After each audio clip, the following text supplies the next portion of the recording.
Você acorda, faz o de sempre. Um gole de café, talvez uma caminhada curta e aquele hábito antigo, mastigar um cravo da Índia porque ouviu dizer que faz bem para tudo. Mas ninguém te contou o que pode acontecer depois dos 60. Ninguém te alertou que esse pequeno gesto, repetido todos os dias, pode se transformar em um risco real. Não por ser veneno, mas porque o corpo muda. A forma como ele reage a certas substâncias, mesmo naturais, também muda. E é aí que mora o perigo. No excesso, na dose, despretensiosa, no acúmulo que ninguém percebe. Neste vídeo, a pergunta é direta. O cravo da Índia pode fazer mal para pessoas mais velhas? A resposta está nos detalhes. E entender isso agora pode evitar um problema mais adiante. A gente vai falar de ciência, de efeito colateral, de quem pode usar e quem deve passar longe. E tudo isso com clareza e sem enrolação. Antes de seguir, verifique se você já está inscrito no canal, porque aqui a saúde é levada a sério e cada vídeo é pensado para quem busca envelhecer com autonomia e consciência.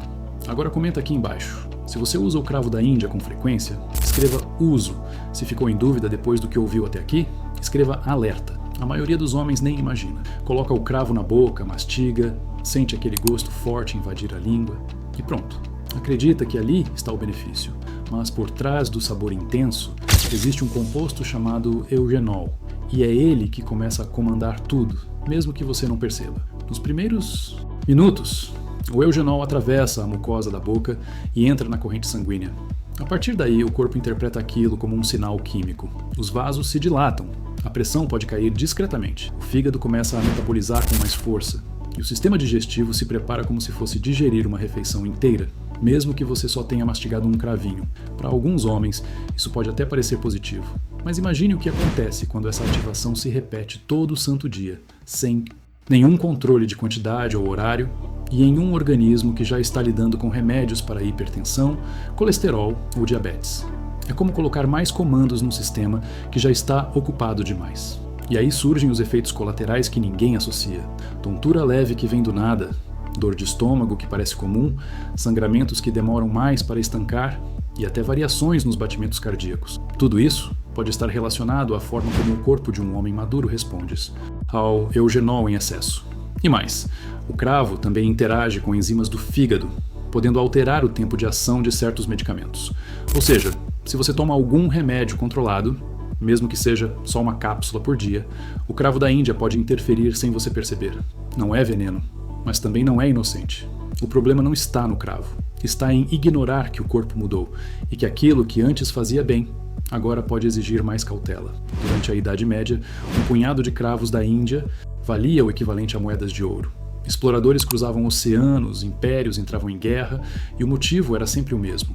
Essa pequena especiaria escura, de aroma penetrante, que cabia na palma da mão, na promessa de saúde. Naquela época, os médicos da elite, ou melhor, os curandeiros com status de sábios, usavam o cravo para tratar feridas infeccionadas, dores nos dentes e até infecções pulmonares.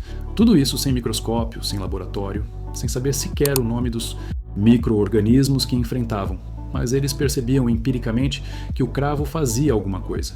E estavam certos. O cravo tem propriedades antimicrobianas, antifúngicas e analgésicas, graças a compostos como o eugenol e o beta-cariofileno. Hoje, com toda a tecnologia, os estudos confirmam. Ele combate bactérias nocivas, reduz inflamações, alivia dores e até potencializa o efeito de certos antibióticos. Mas aqui entra um ponto que poucos têm coragem de tocar. Algo ser medicinal não significa que serve para todo mundo, o tempo todo.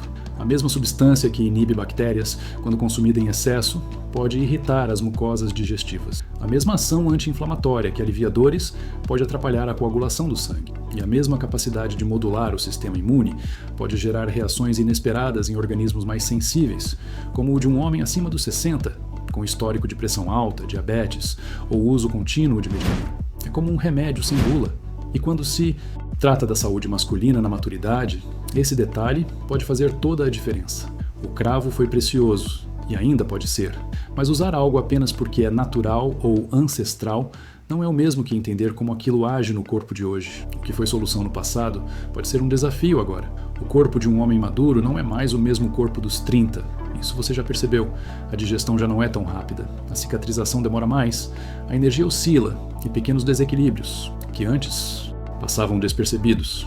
Agora se acumulam como gotas numa taça prestes a transbordar. E é justamente aí que o uso frequente do cravo da Índia pode se tornar um problema. Não por causa de uma reação explosiva, mas por um acúmulo sutil, dia após dia, que vai sobrecarregando o sistema silenciosamente. Se cuidar da sua saúde de forma inteligente, entender os sinais do corpo e manter a vitalidade depois dos 60 é algo que faz sentido para você. Então vale a pena conhecer o meu livro digital, Redescobrindo a Intimidade, Sexualidade Saudável após os 60 anos. Ali eu compartilho orientações práticas para retomar o desejo, fortalecer a conexão no relacionamento e lidar com os desafios físicos e emocionais que muitos homens enfrentam. Mas poucos têm coragem de falar. É um conteúdo direto, realista e que respeita o momento que você está vivendo agora. O acesso está no primeiro comentário fixado. Clique lá e descubra como pequenas mudanças podem transformar a sua vida íntima, com naturalidade, consciência e prazer. Você mastiga um cravo hoje, amanhã repete, depois de amanhã de novo. E o fígado vai filtrando, o sangue vai absorvendo, os tecidos vão armazenando parte daquilo. E o corpo, com sua capacidade natural de adaptação, vai tentando manter tudo sob controle. Mas chega uma hora em que essa capacidade se esgota, principalmente se você já toma medicamentos para afinar o sangue, controlar a pressão, dormir melhor ou reduzir o colesterol. Porque o cravo, apesar de pequeno, interfere em caminhos metabólicos importantes. Pode retardar a metabolização de um remédio, ou potencializar o efeito de outro. E o resultado pode ser um sangramento prolongado, uma queda de pressão fora de hora, ou até um aumento da toxicidade hepática sem nenhum sintoma visível, até que se torne visível demais. O maior perigo do cravo da Índia não está no uso ocasional, está no uso constante, acumulativo e desinformado, especialmente em corpos que já carregam histórico de doenças crônicas ou fragilidades escondidas. Não é o cravo que muda, é o contexto em que ele entra. Um organismo jovem processa o eugenol com folga, mas um organismo mais lento, mais sensível e muitas vezes medicado recebe o mesmo composto com outra intensidade. E como quase ninguém fala sobre isso, o homem que busca cuidar da saúde com métodos naturais pode acabar criando um desequilíbrio com as próprias mãos. Existe uma ideia equivocada que muitos homens carregam: se é natural, não faz mal. Mas essa frase, dita com confiança, é o que mais impede gente madura de enxergar o que está por trás de certos sintomas que aparecem sem motivo. O cravo da Índia tem efeitos potentes, e justamente por isso não é indicado para todo mundo. Vamos ser claros. Se você usa medicamentos anticoagulantes, como varfarina, aspirina ou similares, o cravo pode amplificar o efeito desses remédios. Isso significa maior risco de sangramentos, hematomas, gengivas que sangram com facilidade e até complicações sérias após pequenos cortes ou cirurgias. Se você tem problemas no fígado, mesmo que leves, o eugenol presente no cravo exige do seu organismo um esforço extra para ser processado.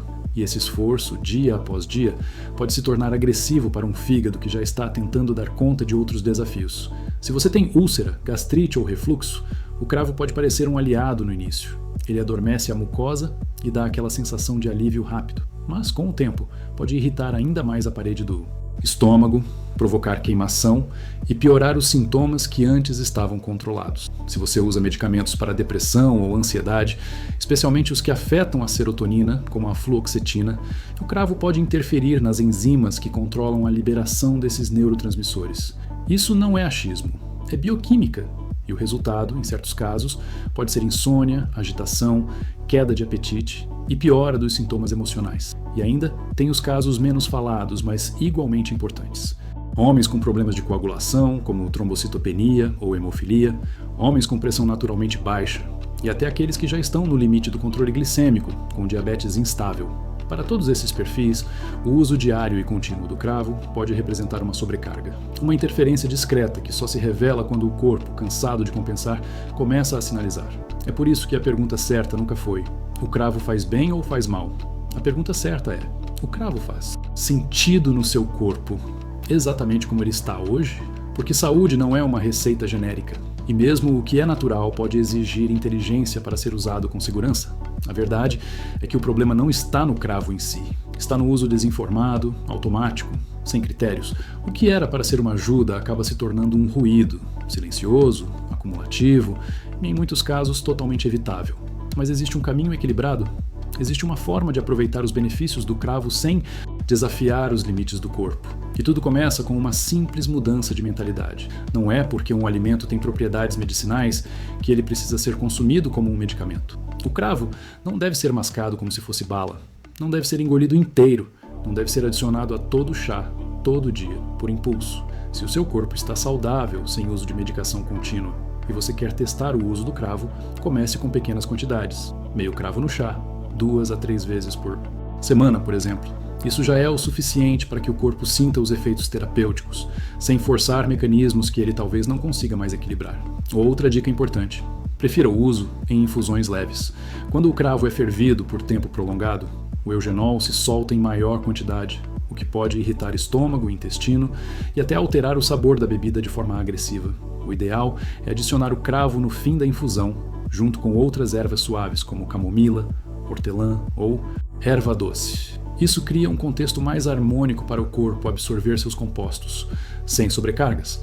Evite também combiná-lo com outras substâncias anticoagulantes naturais, como gengibre ou cúrcuma, sem orientação. A combinação pode ser potente demais para quem já tem fragilidades circulatórias ou faz uso de medicamentos sintéticos. E nunca subestime os sinais. Se você começar a sentir náusea depois do chá, se perceber alterações no sono, no apetite, no intestino ou na pressão, ou se notar que pequenos cortes estão demorando mais para estancar, pode ser que o corpo esteja tentando te avisar que passou do ponto. Usar o cravo com inteligência é entender que a linha entre o benefício e o excesso é fina, especialmente depois dos 60. E quando essa linha é respeitada, o que era a ameaça silenciosa volta a ser um aliado. Chega um ponto da vida em que não dá mais para fazer as coisas no piloto automático. O café com açúcar todos os dias, a caminhada que foi ficando para depois, o comprimido que virou rotina. E sim, o cravinho mascado sem pensar. O que parecia inofensivo passa a ter peso, porque o corpo não esquece. Ele registra tudo. O que você come, o que você ignora, o que você repete.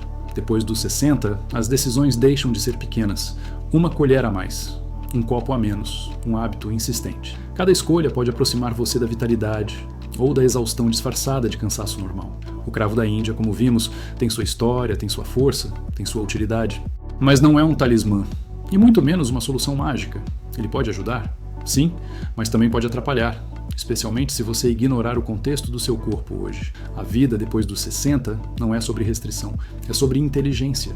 É sobre entender que a vitalidade não vem do que você adiciona, mas do que você faz com o que já tem. Então, antes de repetir um hábito só porque sempre funcionou, pare e pense.